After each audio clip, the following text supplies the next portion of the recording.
আমার এক মহব্বতের ভাই বাজারে ব্যবসা করত, এখনো আছে ভাই, আমার খুব মহব্বতের লোক। ওই বালতি বুলতি বেচে, প্লাস্টিকের ক্রোকারিজের মাল যে এগুলো।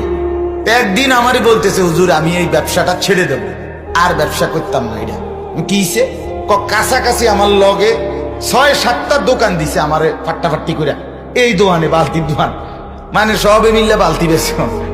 এখন আমি বুঝছি যে তারা সব এক লগে দোকান দিছে, আমার আগের মতো কাস্টমার নাই, বেচা কিনা নাই, কামাই নাই। আমি ব্যবসায়ীটা বন্ধ করে দিই।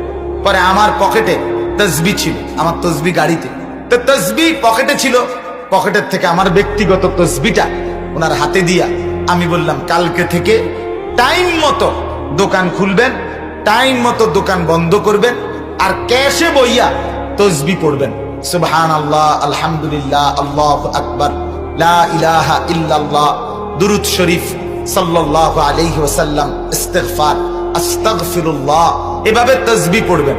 আর আমি বললাম, শুনেন আপনার কামাই দরকার তো, কহ। আমি বললাম তাহলে তাসবিহ পড়বেন, কাস্টমার আইলে মাল বেচবেন, দুনিয়া কামাই, আর কাস্টমার না থাকলে তাসবিহ পড়বেন, আখিরাত কামাই। খালাস, কামাই বন্ধ হবে না। হয় দুনিয়া কামাই, নয় কি কামাই, আখিরাতের কামাই। আপনার অসুবিধা কি? তাইলে কামাই তো চলছে।